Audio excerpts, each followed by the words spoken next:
So good morning, Stephanie. I am joined today by a special guest, Stephanie Argentine, Chief People Officer at Sentivo.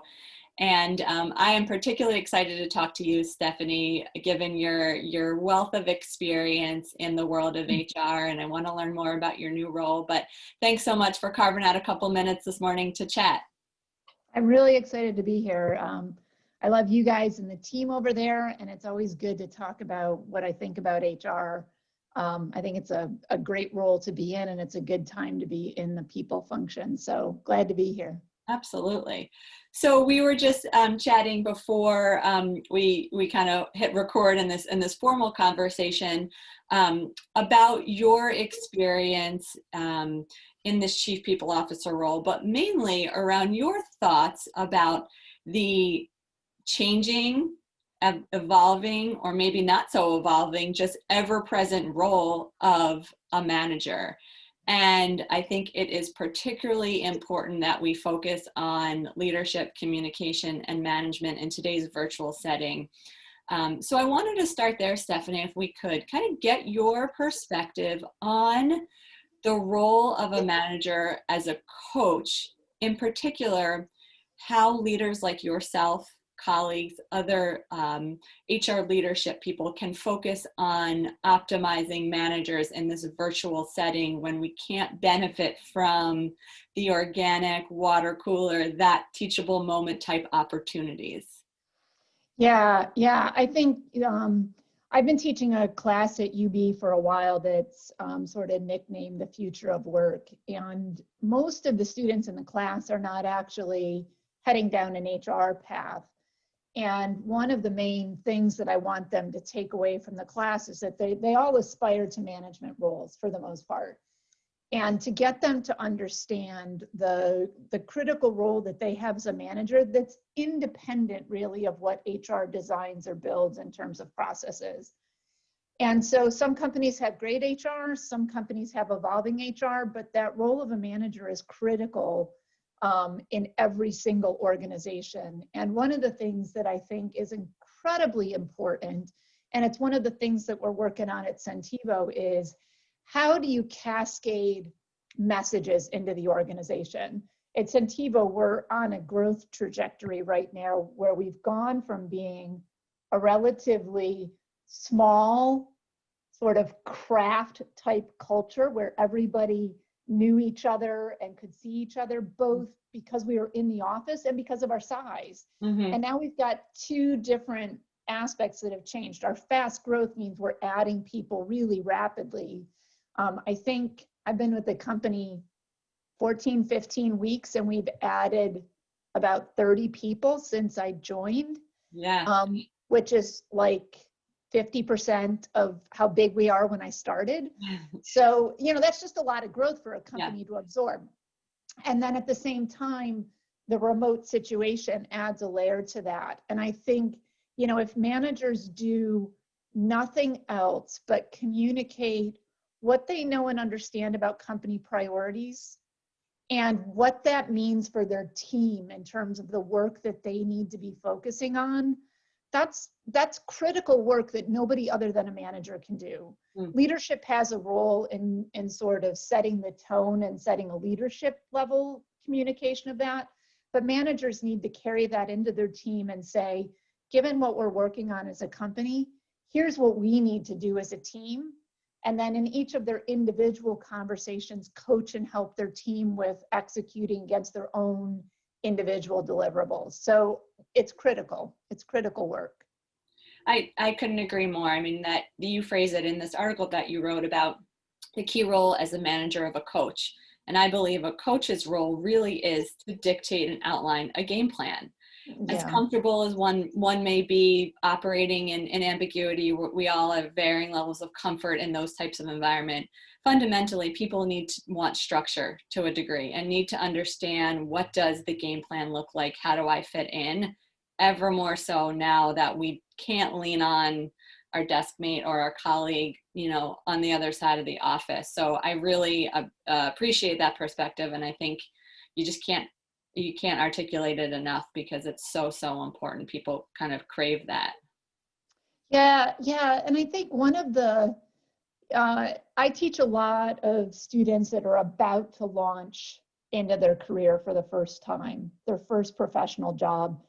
At the same time that my kids are about at that sort of phase of their career, I do think that it's tricky, those water cooler casual conversations that are just the feel of the organization. Those are the hardest things to replicate in this COVID sort of world. Yeah. Companies are working on that. We're doing virtual happy hours. We're trying to sort of mix things up and add some personal connections in our company huddles that we do every 2 weeks. But I think those little pieces of just overhearing snippets of conversation, that we've lost that. We've definitely lost that. And it's hard to replicate.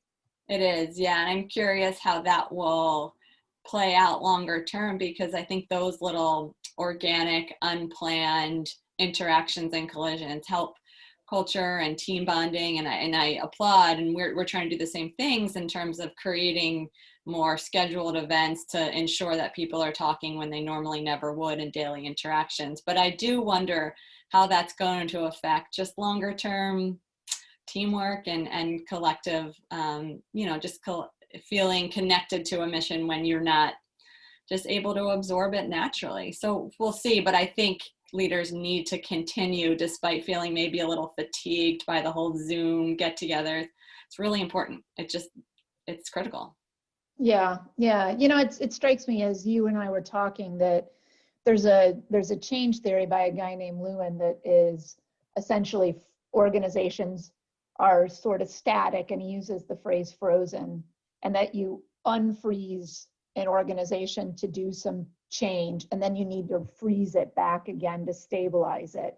It strikes me that when we get back to the office, we need to, as HR leaders and people that are interested in these cultural dynamics of the workplace, we need to take advantage of that unfrozen moment when we come back to put this stuff back into the organization, because those are the moments where the organization lets us do stuff to it because things are different. And if we don't put it back in then, it'll refreeze. Yeah, no, that's interesting. And it's a good segue, Stephanie, to another topic I wanted your opinion on, for which I think you have a wealth of knowledge to talk about. And that is the changing role of HR.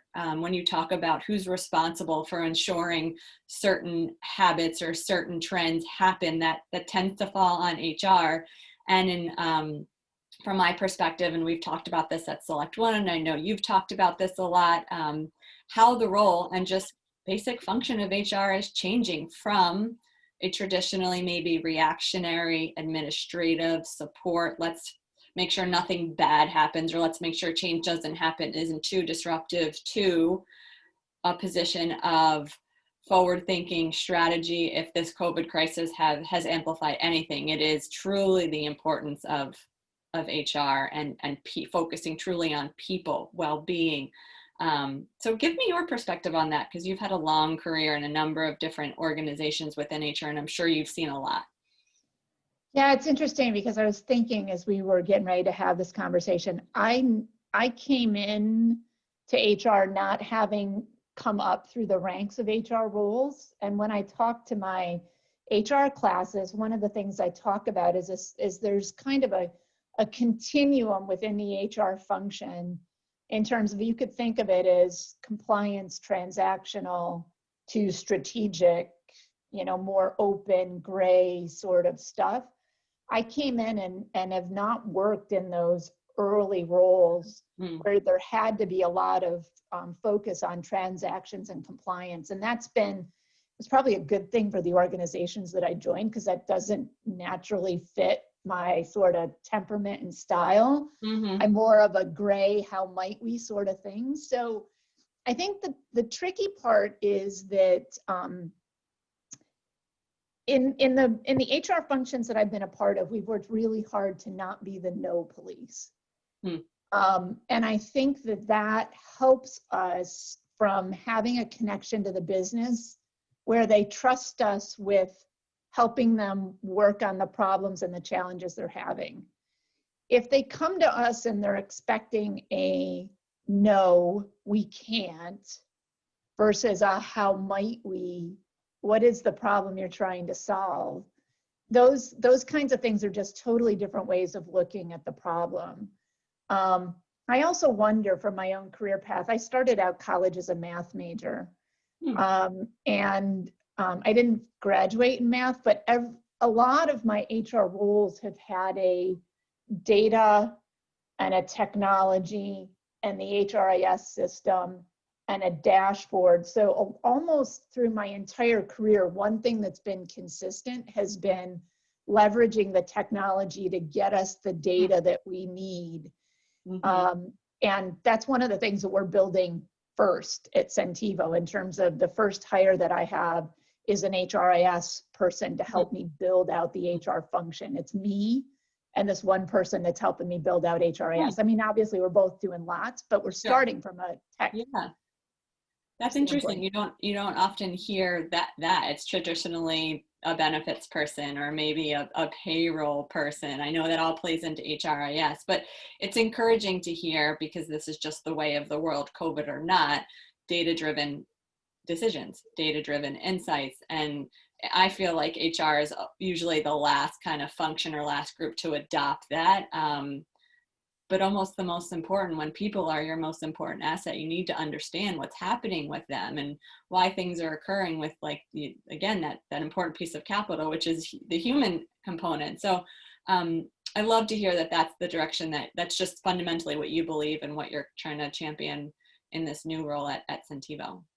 Yeah, and I think one of the challenges every organization has when they're looking to data and dashboards and metrics is the difference between the data you can get out of the system and the data that you actually need to be driving and understanding the business. And I'm going to be honest, the data that I've presented in terms of dashboards over the past 12 weeks that I've been with the company has been the data that I've been able to get. And the next wave of what I've got to do is figure out what's the data that I need and then figure out how to get the systems to deliver that data to me. And that's not unique to HR. I think every function has that sort of evolution from a data aspect.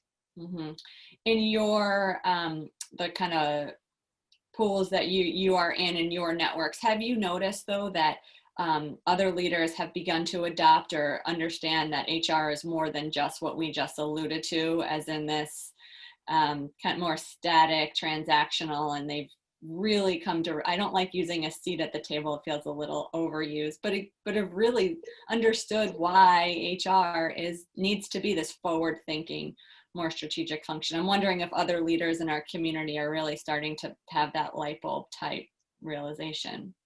You know, I don't know as I'm the best person to ask that. I think that if you're wired that way as an HR leader, you tend to be attracted to and have business leaders that are attracted to you as an HR function.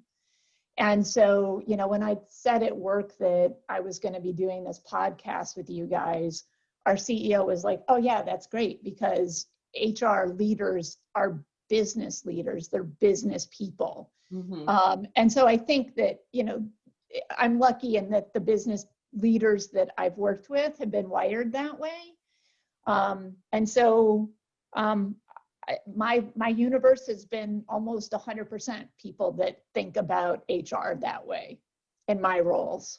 Yeah, that's excellent. No, I just think more broadly, this whole crisis has forced kind of HR to take on a new spotlight in a very, very positive, necessary, almost overdue way. And I think that's going to, you're going to see businesses benefit from a different type of HR leader and a different type of mutual respect for the position of HR, because it's really critical, as you know, as we continue to wage a war on talent, as we continue to realize and recognize and optimize our people.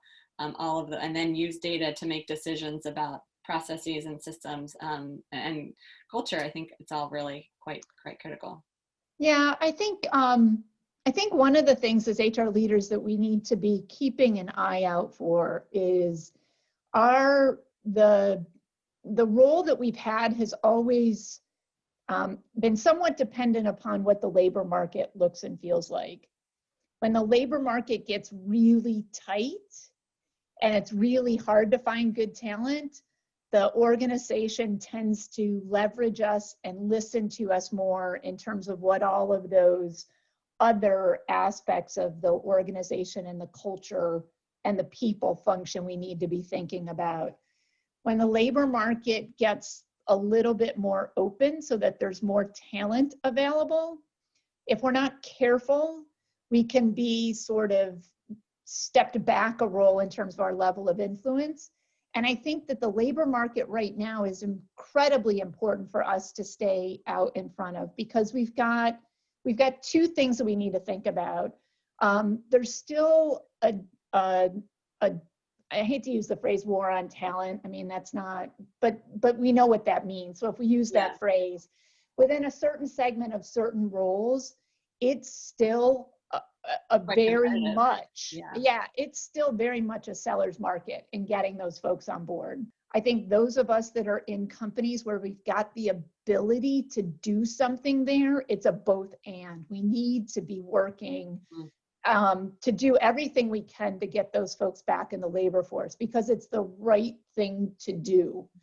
And I think that that's a really important thing, that a role that we play as business leaders. Excellent. No, well said.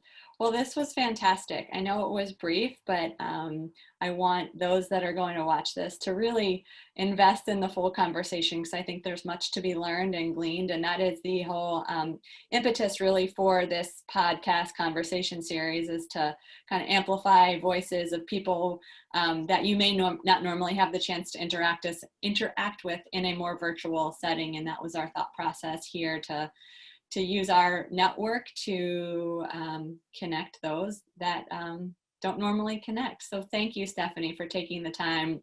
We were really excited to hear about your new position with Sentivo. I know they're happy to have you, and we'll be rooting for your continued success as you invest more in Sentivo and all good things there. Great. Thanks, Ellie. It's been fun talking to you.